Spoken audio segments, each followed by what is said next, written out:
Class is in session. Welcome to the college basketball hitting the book show for Monday, February 9th. Ian Cameron, Connor Mack with you, ready to break down the Monday college basketball slate. It'll be a short show today. We'll give you about 15 minutes or so. It's a short slate anyway. We'll obviously talk about the three power conference games tonight. We've got two on ESPN and by far the game of the night, Arizona and Kansas, a top 10 matchup. That should be great. Tonight on ESPN. Looking forward to that, but we'll get into some of the smaller mid-major conferences as well on this Monday slate. We'll get into that. Hope everyone survived the Super Bowl. Just briefly on the Super Bowl, CMAC, profitable for me. We'll take it. Not a huge profit, but we had Seattle.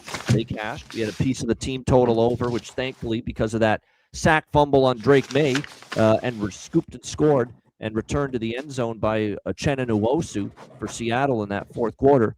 We were able to cash the team total over. So we had the Seahawks in those various forms, money line and team total. And we cashed more of the props than we lost. So we'll take it. The props that really helped is we went in with everything Barner, receptions, receiving yards, touchdown. That hit. We had Mac Hollins for New England. Every one of his props hit, receptions, receiving yards, and the touchdown prop as well. We had Kenneth Walker over receiving yards, which was my single favorite prop on the board from day one.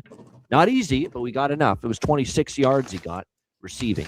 And I was worried with how well he was running the football, which is the one part of the handicap that I didn't get right. Even though I liked Seattle, I wasn't totally convinced Kenneth Walker would have a ton of success running the football, considering the fact that New England hadn't given up 40 yards rushing to any running back in the playoffs up until last night when Kenneth Walker obliterated that mark. And that was the big surprise, too, was that they ran the football, Kenneth Walker specifically, as well as he did.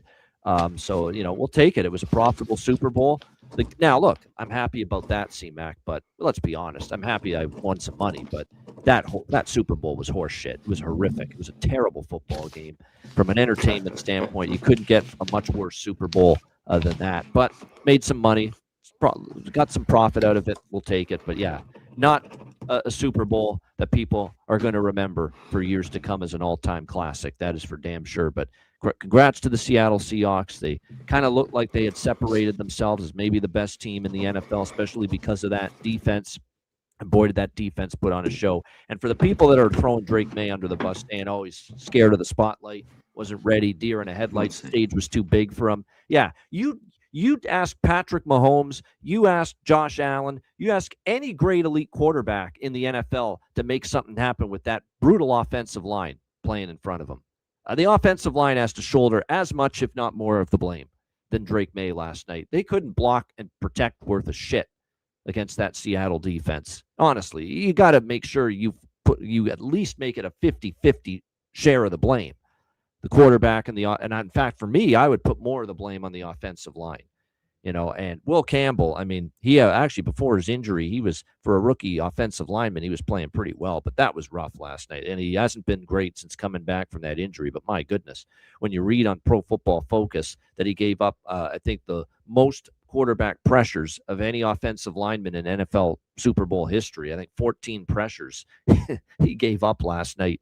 On poor Drake May, who was just had nowhere to go, much of that night. Yeah, it was proof that just how bad the Patriot offensive line was throughout the course of that game. But again, credit to the Seattle Seahawks for getting the job done. All right, let's turn our attention now to college basketball. We'll get CMAC back with us in a moment. By the way, CMAC's got an announcement to make. I'll let him fill you in, but just if you get any DMs or messages from his Twitter account, don't reply to them. Don't click anything.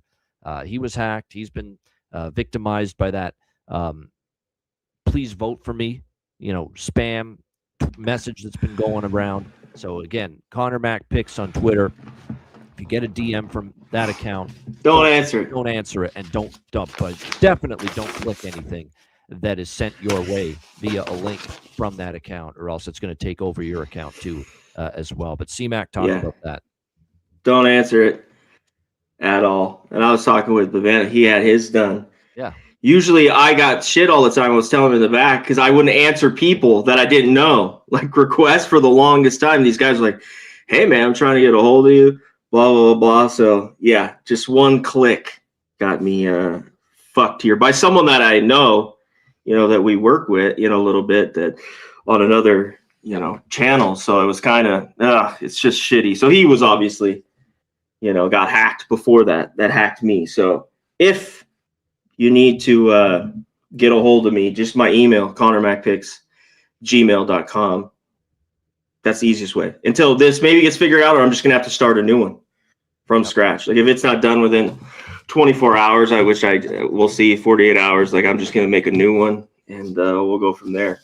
So don't answer the Twitter hackage from me. That's about it. Song, Ready for Alan culture? Parsons Project. It was a good song from the 80s. Don't answer me. That's what you got to do with Connor Mack. Yeah. Right? Don't. Well, it ain't me. Yeah. So they're trying to hack more people. Did they send you a thing today? Oh yeah, I've gotten a couple of those. Please vote from me. From me. I got it too. Okay. Yeah. Okay. Yeah, they've already sent it. Just ignore it. Yep. Perfect. Yep. I said that's not Connor Mack. I know it. He's compromised in that, so he'll probably have to start a new account like I did, about a year or so ago. It's just it's tough shit. It is. It's unfortunate. All right, let's get into Monday though. It's time to talk a little college basketball. We'll talk about the 3 power conference games, starting 4, if you will. We'll start with Xavier St. John's. St. John's 16.5-point favorite, 160 the total. Patino versus Patino. This should be fun.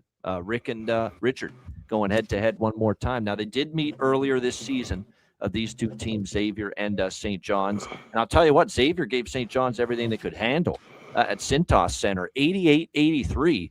St. John's wins by 5 in that matchup. You look at last year, these teams played. St. John's won both, but one was a 10-point win. One was an 8-point win. You go back further than that, 2023, St. John's won by 15. The year before that, they won by 15. The year before that, they won by 13, and they won by 9. The point I'm trying to make here is, yes, St. John's is 7-3 versus Xavier in the last 10 meetings. They haven't beaten Xavier one single time by this kind of point spread. 16.5 is the current number here, and you factor in as well, St. John's is coming off that monster showdown against UConn on Friday night on Fox. Got a big 81-72 win in that game. This feels like a lot of points to be laying with St. John's. I took Xavier here, plus 16.5. Now, I know Xavier is coming off their own ugly loss to UConn as well, their last opponent, 92-60. They lost by 18 at Seton Hall. So they have had some ugly, ugly losses on the road. And I guess the concern would be that, they just get ripped on the defensive end. Like, let's be honest, they're not a great defensive team. They're going to have to make shots. They're going to have to hit threes to stay in this game. And there's been some times this year where Xavier's been able to hit threes. They're 61st in the country, 3-point percentage at 36%. So this is just situational. This is the fact that St. John's has not beaten Xavier by 17 points or more at any point in the last 10 meetings. And this is just a lot of points to be taking with Xavier in a revenge spot after taking St. John's to the wire at Cintas. They only lost by 5. In fact, Xavier led a good chunk of that game. You're getting 16.5. St. John's is coming off that monster win against UConn on Friday night. So that could be a little bit of a hangover from that big victory. It could be sluggish out of the gate. If you don't trust Xavier for the full game, you could take Xavier first half as well. Just limit it to the first 20 minutes that maybe St. John's is a little bit, in the clouds following the big UConn win on Friday night. But I don't know. It feels like a lot of points here, and I thought Xavier was at least worth some kind of bet. What do you think here, C-Mac, Xavier, St. John's, in the battle of the Patinos, father versus son? Yeah, you got to think Xavier shoots it better after just kind of get destroyed by 30. I always like that. Both, coming off the same team, which is a little bit different. Yep. We don't see except that's another times thing too. like this. Xavier hasn't played since early last week. It's a prep advantage too. They haven't played. St. John's played Friday, and Xavier played UConn. When was that game? It was last Tuesday, I think. Last Tuesday. Yeah, at St. John's, just coming after the big win. That was, huge. Spotlight game. Played well. Offense played well, especially, I thought, in the second half, down the stretch, and the defense to really get stops was big. Yeah, it's just a huge number. I kind of agree with Xavier. It's just can they just score enough here to hang around? Because it just seems like they're going to need to score to hang around because their defense is terrible. Yeah, we get an 88-75 type game. Yeah, like I don't, that's what I was kind of thinking in this one. And I don't know. Can they maybe hang first half just because they've been off for so long? Even though I don't want them in their road. What was their road record here? The last 2 road games, they're 1-6 straight up. 1-6. The last 2 at Seton Hall. At Seton Hall's not that great, and they still lost by 18. I get it. I mean, if they get away from them, it could get ugly. But I'm just saying, are you going to get St. John's A game coming after the UConn win? They already beat them. And Rick Pitino said this after they beat Xavier 88-83 by 5 points the first time a few weeks ago in his post-game interview. I heard him. He said, my son was ready. He knew what was coming. He knew what we were going to do, and he had his team ready to go. That's another thing you got to remember. Son, who knows Rick Pitino better than Richard, his own flesh and blood? That probably matters too, and why Xavier was able to hang so tough with them a couple weeks ago. Yeah, Richard, his own son. I know there's 9.5. This is first half. I think they could stay within that, almost 10 we have here. So this game tips too in an hour, right? Yeah, I might have a small bet on them. Yeah. First half. Shout out to our new member. I don't know if you hit him up.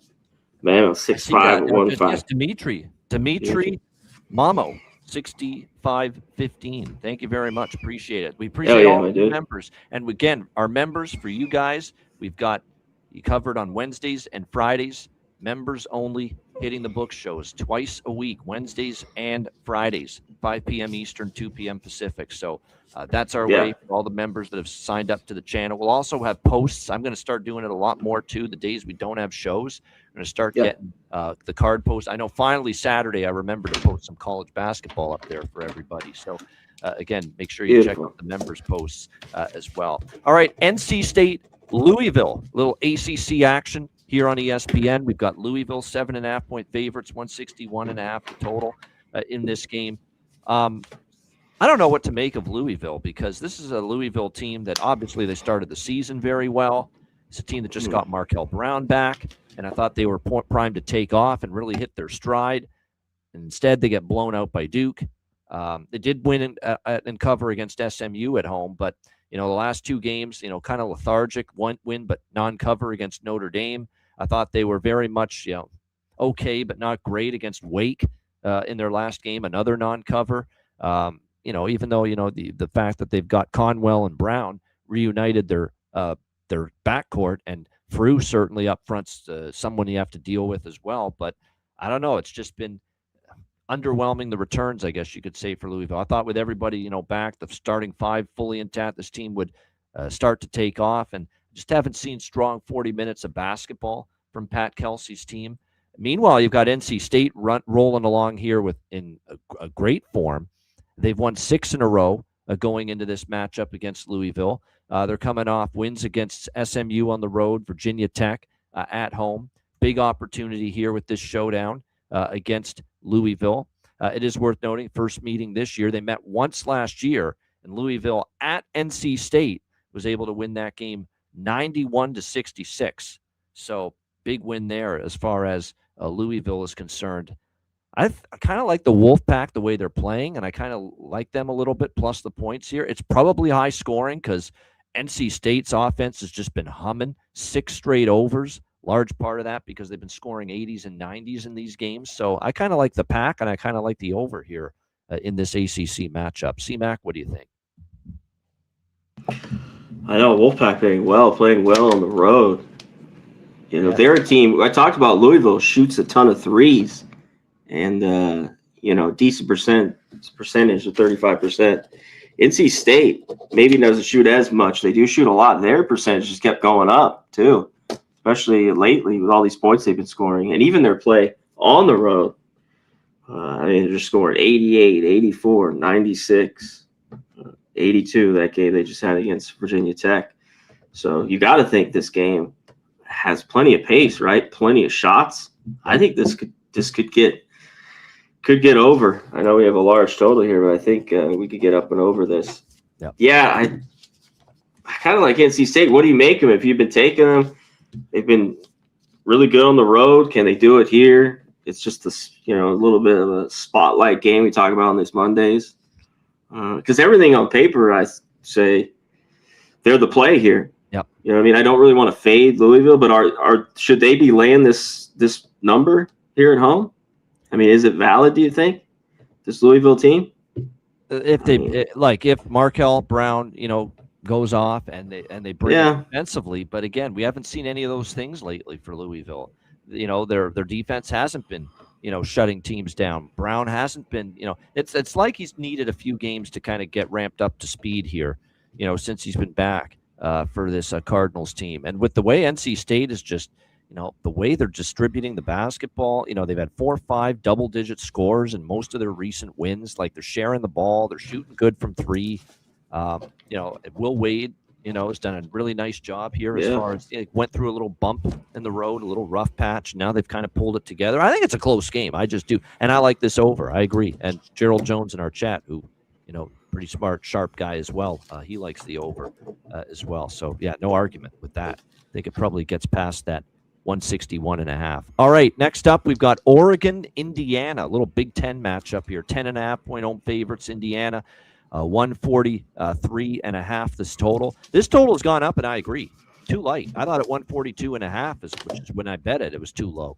It's gone up a little since then, and the reason for that is Nate Biddle being back for Oregon. Like, that guy is good for 20 plus 25 points most games, 25 points. He is absolutely going to help this Oregon team offensively, and we already saw signs of it over the weekend when they played Purdue, and they actually gave Purdue a pretty tough game, all things considered. But Nate Biddle's not a great defensive player. That's the one concern. And, coming back from injury, I saw times where Purdue was kind of beating him, especially back down the court. And so that becomes the concern. He's a plus for Oregon offensively. I'm not so sure that's the case defensively, though, with his return. So that's part of the reason. And Indiana at home, this is a team that's averaged 83 points per game at Assembly Hall. This is a team that has shot well above 40, closer to 50% from the field at home, coming off a game where they shot okay, but not great, in the narrow loss against Wisconsin, or the win, I should say, against Wisconsin. They did hang on. It was Wisconsin that fell short there on Saturday. Yeah. I would expect Indiana to shoot the ball pretty well. Oregon's defense has obviously had their share of issues as well. So modest total, and I think because of that, a lot of it's because of the fact that both Oregon and Indiana have kind of been under trending teams for the large part of the last several games. But now I think we're at a point where, a lot of those totals, especially for Oregon, Indiana, we've seen 150s, high 140s. But now that this is down to 142.5, or it was earlier in the day, I thought it has just gotten too low. And so I think there's some value now over with this Oregon-Indiana game tonight. As far as a side goes, I kind of lean Oregon here. I do. It's just, I think Biddle back, they did give Purdue a pretty tough game. It's always tough, that second. Yeah, can they do that again? 3 days. Yeah. They're on the road for a second game in 3. That's not easy, those spots, but I'd be leaning slightly to Oregon, but I'd be the over to me. The over is the much better bet, in my opinion, than taking Oregon here. C-Mac, what do you think? Yeah, I'm going to stay off this game, especially the total. You talked about Simpkins and Biddle are back, and they need them. Can they? That's the biggest thing, is the back-to-back road game. Can they cover again here? Another tight game, and are they kind of leaving them? Why we get this big number and even more is just because how bad they've been and all the injuries. Are you getting a steal here with this? Like Oregon, if you've been backing, they just haven't got it done for you. And when you can't score, that'll be the issue. So I think they could hang around again in this game. I thought those guys made a difference. What Biddle have 23, Simpkins have 14. These are the guys they need. And Biddle is 1 of 8 from 3, too. They even shoot at 5 for 25 as a team. So if they can get hit some threes, which they're not really known for, this Oregon team, great shooting, I think they could definitely be in it. So I lean Oregon here. I take the points or nothing on the side. All right, our last game of the first segment of the show, starting 4 today, not 5, but Arizona, Kansas. This is a great game, obviously. Two top 10 teams, and you got undefeated Arizona and a team in Kansas that probably feels we're getting Arizona at the perfect time because Kansas can't possibly be playing any better than they have the last 7 games. Like they had a little bit of a slump there early in January. Remember, they went to UCF and they lost as a favorite. They barely got past TCU at home, and they needed overtime to do that, and they trailed most of that game, so that wasn't that impressive. Then they lost at West Virginia by 11 points. But since then, 7-0 straight up, 6-1 against the spread. The only non-cover was Saturday against Utah, probably just because they were laying a few too many points. 18.5-point favorites. They won by 12 against Utah. I actually took a small shot with Utah there just because, I figured it was a lot of points. And I know Kansas playing great, but this big showdown at home against Arizona on deck, felt it was a decent spot to go against Kansas. Now we'll see how they fare here. Look, playing some really excellent basketball right now. There's no question about that. They're defending better than they have at they've held teams consistently to 60s pretty much as far as points of late. They're playing absolutely outstanding basketball, no question about that. The defense is allowing 67.3 points per game. They're 11-1 so far at home. I think UConn's the only team to beat them here at Fog Allen this year. Darren Peterson, what more can we say? And he's been dealing with cramping issues too, and he's still putting up over 20 points per game for this team, no doubt. Of course, Kansas, an interesting thing here will be the supporting cast as well. While he's great, you need those other guys to produce. You also need to worry about the big guy down low too. I like how when he has a slam dunk for this Kansas team, Flory Badunga, they call it the Badunga dunk. It's pretty funny to say that. The Badunga dunk for Kansas, but they need him to be big, give them extra possessions because Arizona does have some size in the low post. It's a great matchup. Kansas is rolling. Kansas, if you're going to play Arizona, now you want them because Kansas has got utmost confidence with the way they have played. They're getting a slight, 1.5, 2 points as home underdogs. Certainly you can make the case. Good value. Rarely do you get Kansas as a home dog, but I will repeat once again, what I've said about Kansas here is that, they're home dogs, but they're home dogs here probably for a good reason. And I remember that UConn game. That was the previous time they were home underdogs. Well, they didn't cover, and they lost that game by 5. So keep that in mind. Now that you could also turn around and say, well, they were 3.5-point home dogs against Iowa State, and they won that game in blowout fashion by 21. But the point is, it's not automatic that just because Kansas is a home dog that they're going to win and cover. I can't do it, CMAC, as far as bet against Arizona. This team's been able to go home, go on the road, and beat good competition, both home and on the road, all season long, and they have found ways to get the job done. I don't feel like betting against that kind of profile. Could Kansas win this game tonight? Sure they can. But I have seen more than enough from this great undefeated Arizona team that win it at home, win on the road, be able to beat any good team anywhere throughout the course of the season. That I just have zero interest betting against them. Doesn't mean Kansas can't win this game. But like I said, I just have no interest going against them. Jaden Bradley's been amazing. Burries has been great. They're getting obviously nice contributions from Karchenkov as well. This Wildcats team is very well-rounded. I just don't want to go against them. They have passed every test for me, CMAC, and to me, there's no reason to go up and fade them at this point. It's a great game to watch, though. Slight lean.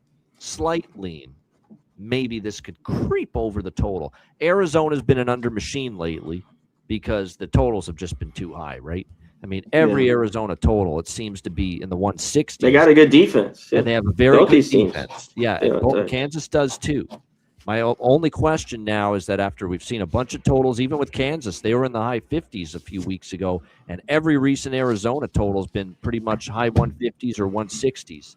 Have now they adjusted it to a point at 153 now where it could maybe get over the total. I kind of think the pendulum has swung to value on the over now with this total being where it's. I'm not saying I love the over in this game, but think from a value standpoint, maybe it's shifted that way. C-Mac, what do you think here? It's the game of the night, Kansas, Arizona. Yeah, I don't know if I'm going to split this. First, I think I'm just going to go full game. Let's hit up the chat, though. You talked about Dimitri coming a member. We appreciate you, my guy. And you'll be able to join us on Wednesdays and Fridays. We'll twice a week. We want to give it to especially all the members of the channel. Definitely a couple shows a week. We appreciate you guys making this work. Tony the Tiger Hunter, my dude, as always. Appreciate the donos. When you can, my guy, I'll see you Saturday too. We had another good Saturday. Shout out to everyone that turned out. Saturday mornings. Connor Mack does a show Saturday mornings with Mike M from a little dual stream just for the next 4 weeks, maybe 5. Yeah, that's the name of his. Yeah, there you go. Yeah, so Saturdays, join us. What do you think? Let's answer this real quick. What do you think about Kentucky winning an SEC title? You agree with this prediction? No, I don't think they are. No. They stole one. Tennessee can go fuck themselves, by the way. I'm disgusted by that. Tell them how you feel. Blowing it again against Kentucky. Rick Barnes, go retire, man. Seriously. Like that. Really? You're going to blow a game by double digits. You're going to lead by double digits twice to Kentucky and blow it. That was one of my bigger bets Saturday, as you can tell. That's why I'm so angry. Tennessee, that game. It's pissed me off so much. How do you let that shit happen again? Didn't you learn from the first meeting at home when you blew it and coughed it up against Kentucky? Tennessee's going to do squadouche again in the tournament. Nothing. How do you have any faith in them doing anything? Sometimes when I hear Rick Barnes, we always talk about fading him during the tournament. But sometimes in his press conference, he's just like, is this guy? He's not a bad basketball coach, but the way he just gives, he's just man, our guys just can't get it done. You let that happen. He's driving crazy. Tennessee. And I love this spot. And I said Kentucky is beatable, especially at home. And they did again, just like the first meeting, double-digit lead. And here they go again. The ball stops moving. They get the ISO ball, and then the defense starts to collapse again. And so here we go again. The good news is I bet Kentucky live because I sensed this coming. It was a 16-point lead. Once Kentucky got it down to inside single digits, I'm like, they're going to blow this again. It's starting to feel like it. And so thankfully I bet a little live Kentucky money line to abort out of it a little bit. But still, was not happy. Terrible loss for Tennessee. Yeah, Barnes buzz. I saw him on a couple weeks ago. He's like, yeah, I probably shouldn't say this, but maybe our guys are gambling. I mean, they're passing the ball just to nobody. I'm like, maybe they are. I know that, but the way he said it, you never know these days. Seriously, you never know. Well, I know that's true. Yeah, we talk about it. Even with them, depending on the school or program, getting money, it still goes around. Yeah. There, Nick Avento, my guy, as always. Remember Chucktown, appreciate it, my dude. All right, I'll be the guy. I stayed off BYU. I didn't want them because I don't think they're a good team. We talked about it again and again and again. Their defense is good. Give me Kansas I agree here. With you there. Kansas is a more tougher foe right now than BYU. So that gives a chance tonight. Yeah. I'll take him here. I don't know if I want to split this. I think I'm just going to go full game because I think Kansas does have a good first half. Arizona's just been that good first half. Yeah. Too. So I'll just stick to full game. This reminds me a little bit, not playing as good at basketball too. Kansas, just at home, they're a different team. We've seen this for years and years. We do this every year. They're at home. Iowa State, what were they? Plus 3.5. They won 84-63. I'm not saying we're going to get a 20-point blowout win here against the almighty Wildcats of Arizona, but I want Kansas here. Peterson, I think, even though this is the game, who had it, Nick, in the chat, I think this is the game that you might want to take it, that he gets over his points. I think he hasn't hit it in 3 or 4 straight. He talked about his cramping. Yeah, but he knows. I think he said 17, 15. You got to do what Seth Trimble did for North Carolina. That guy just said, you know what, give me the ball. I'm not going to be denied. Same with that other guy, that Wilson, for North Carolina in that game. They just said, give me the ball. We're not going to be denied here. Darren Peters is going to have to be that aggressive tonight if they're going to beat Arizona. Totally agree. For sure. Council, big as well. And same thing with White. I think that's been a big difference. He's been playing well for Kansas. He consistently gets 15 to 17 like he's been getting. And the boards, I think, they'll be on a nice run. So I'll take them tonight. Kansas plus 2.5. No doubt. By the way, that Duke North Carolina game, speaking of, it was a great basketball game. Great. It's great when, that game and that rivalry, it always gets hyped and they promote the hell out of it, ESPN, but sometimes the game turns out to be disappointing and a dud. Not Saturday. That was outstanding. By the way, how great on the microphone is Dan Schulman, man. That call of the friggin' Oh, yeah, he's always good. Phenomenal. Yeah, we're so Consistent. lucky. Yeah, with the Blue Jay games here in Canada to always get him doing the baseball all season long. But yeah, he's excellent. But great game that was. And North Carolina, like I said, he gave a great call at Game 7. Yeah. They let the crowd just silence. I thought he's a pro that way. And that's the same thing with Trimble. He said Trimble, Carolina wins it with a great, powerful call, and then just let the crowd make the noise and just step back and the atmosphere take hold. Yep. That's a great play-by-play guy that does that. Actually, even your guy out in L.A., Joe Davis, is very good with that.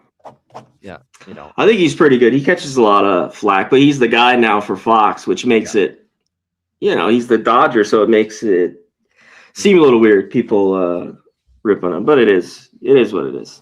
Yeah. But I think he's a lot of people are, but once you listen to Vince Scully, there's just nobody really, I think, adds up in that regard.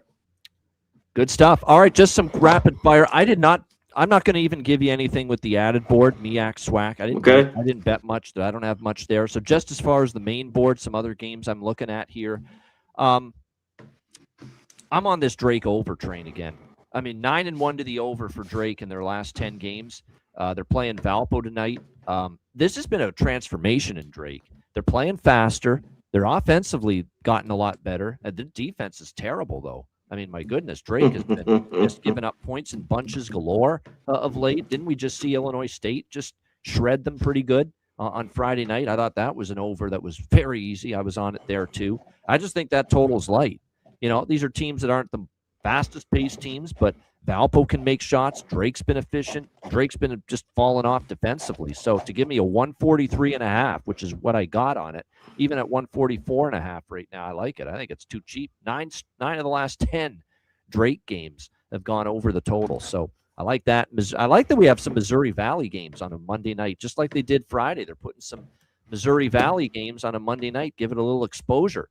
Give it a little extra attention, which is nice to see. Maybe I'm walking into a trap again here because Belmont is at the point now where you either bet on them or you pass. Like, you people thought, hey, maybe UIC Friday night against Belmont at home. No, Belmont's just too good right now. This may be the best defense they've had, too, under Casey Alexander, and they could just shoot the lights out. They didn't even have a great shooting game Friday night against Illinois Chicago. Still, they led the game. They controlled the flow most of the way. So, like I said, they just are really, really solid and sound at both ends of the floor. And I agree with Elmore. When I watch Bradley, I don't see a great Bradley team like I've seen in years past when they've won this conference. I don't see that from this Bradley team. Belmont's owned the series as well. Belmont's dominated Bradley the last couple of years. So I don't know. Maybe I'm walking into a trap here. I know there's been some Bradley money, but you're going to now just ask Belmont to win the game with the way they're playing. It feels like I could only look at the Belmont side there in that one. And last but not least, I know it was brought up by someone in the chat earlier, Northern Iowa, Missouri State, CBS Sports Network, national TV, later game, late start for Murray State, 10 p.m. Eastern time, 7 p.m. Pacific. I like Murray State here. They lost to Northern Iowa when they were struggling on that road trip. They lost at Cedar Falls to this Northern Iowa team, so it's a revenge spot for Murray State. I think Murray State's starting to get their shit together again. They won and covered against a good Illinois Chicago team at home last week.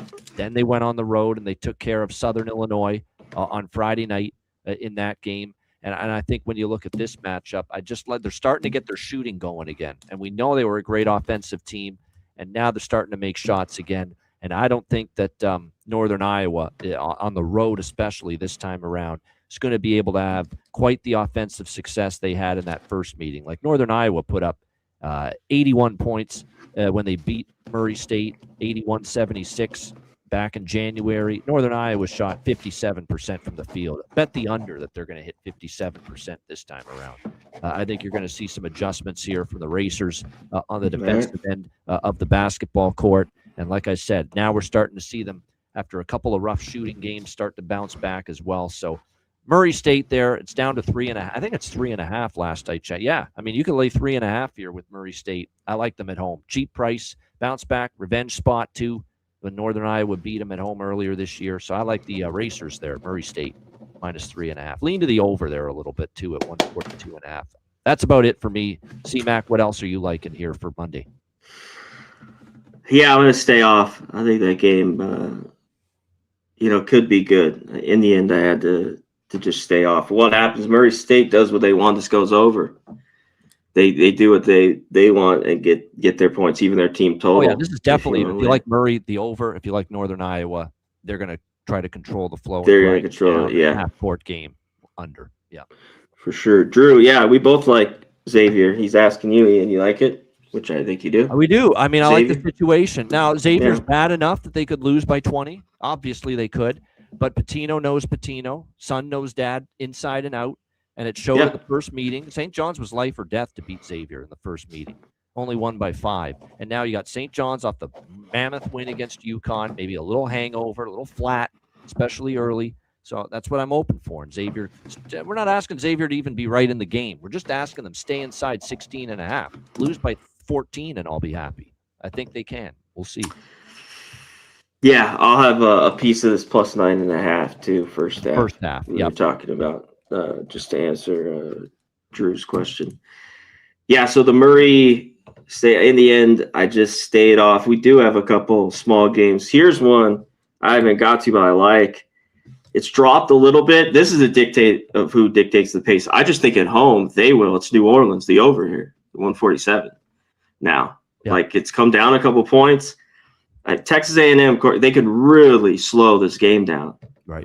Corpus Christi. But it seems like when they get in, New Orleans at home will get up and down. They'll dictate it. I think this could get over. I've been kind of looking at this the last couple hours. I think this is one of the overs that I really, really like today that's come down. I think it could get there. You want a team that's been on the road here, an ugly one, and they've been just going on the road and getting their ass kicked. Savannah. 5 straight road games. They're back here at home. They're not very good. They just got drilled by this team by 20. But I think they could keep it close. Not my favorite here, but North Alabama, just get ass kicked. Just saw Central Arkansas. Central Arkansas traditionally goes to Northern Alabama and just plays a tough game or loses outright. And even though they're a better basketball team, I don't think they should be laying this number at all. So look for Northern Alabama here, North Alabama. +7.5. I think they can definitely cover that game today, even win it outright. There. Here's an under that I'm on. 2 teams that I want to take these under. Northwestern State, Lamar. I just think we get back to the Lamar at home.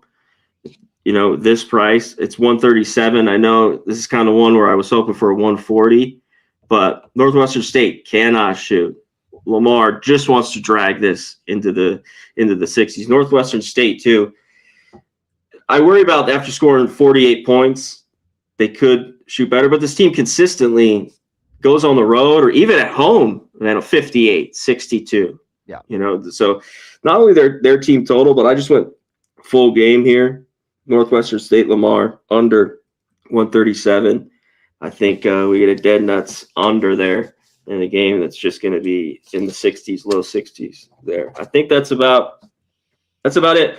I mean, Valpo, did you talk about Valpo? I didn't bet it. I like the over I mentioned in that game. Yeah, over there. Yeah, it's just Drake with the great run of overs. Was it 9-1 in their last 10 to the over? I just think it's definitely worthy of a wager there. What about your beloved Southern Illinois Salukis in Indiana State? I know you had an easy under with them recently. That total's gone way up, though, Southern Illinois, Indiana State to 147 right now. That's pretty high for Southern Illinois. Southern Illinois does not play with tempo. No, Indiana State does it. I worry with them at home. It gets a little sloppy. You know what I mean? The defense is very good. Southern Illinois can maybe score some points, but I thought it was a little high too. It's just different. Them on the road in this spot. Indiana State too. They're not horrible. Their games just seem to go in the mid 70s though. Even when I've been on them, or get to OT, because they're not a team that, a great shooting team either. Right. They're just not great defensively, is Indiana State. So I know I was a little surprised by that. I jotted that down. I thought it was a little bit high, that total. I'd be on the under. Under nothing in that game. No doubt. Sure. All right, great stuff. We appreciate everybody. Elmore 67, Golfing Stars fan, 720. You and I both, brother. I miss hockey already. No doubt. I can't wait for NHL to be back in a couple weeks. No doubt. Drew. He'll be back. Gerald Jones, Jose Perez, Jorge Herrera, Nick Alvento, Matt the Bat, Mark Navarez. Appreciate all. Nick Getchell. Appreciate all of you. Gold Jew, Steven Jackson, Calamio 12, Tony the Tiger Hunter, Chuck Town 111. Appreciate everyone here in the chat. Become a member, and if you become a member, you'll have our members-only shows you'll have access to on Wednesdays and Fridays right here at this time, 5 p.m. Eastern, 2 p.m. Pacific. All right, C-Mac, let's wrap it up. It's best bet time. What do you got for Monday? Yeah, best bet. I'm on it. Kansas plus 2.5. Nobody wants them. Oh, I want them here. Big bad Arizona. They go down tonight. I'll take the 2.5 points here. Minus 105, Kansas. Best bet. Plus 2.5. All right. Best bet for me. I think you kind of could sense that I like this play quite a bit. I do. A little Missouri Valley total action here. Give me Valpo and Drake over 144. Valpo, Drake over 144. 9-1 run to the over for the Drake Bulldogs here in conference play. And most of these 9 overs, by the way, have gotten to more than 144 total points. I think we see more of the same here tonight. So Valparaiso, Drake over 144. My best bet here for this Monday in college. Real quick, shout out, hit the like button on the way out. Shout out to all the members in the green. Become a member. College basketball is here. Run to the next 4 or 5 weeks, especially they talked about until we get hockey back. Yeah. College basketball fest, and of course the NBA. Got to give it a little bit of love. The NBA. From starting Friday, college basketball is all you're going to get. I know. We're going to Friday till next Thursday, because that's NBA All-Star break. So it truly will be college basketball and only college basketball pretty much during that span, other than some Olympic hockey, which I will be involved in, of course. Yeah, I will too a little bit. Yeah. Of course, I have to be. My Twitter is hacked. If you see a message from me, don't answer it. Yes. If you need to get a hold of me, hit my email. Connor MacPicks, Gmail. Just get a hold of me that way. It's the easiest, simplest way. There's other places you can look me up, but just that. You need to get a hold of me, ask me a question, any of that stuff. Yeah, don't answer any of the stuff. I've been hacked. Yeah. We'll see if I doubt I get it back. If not, I'll just be making a new one. Yeah.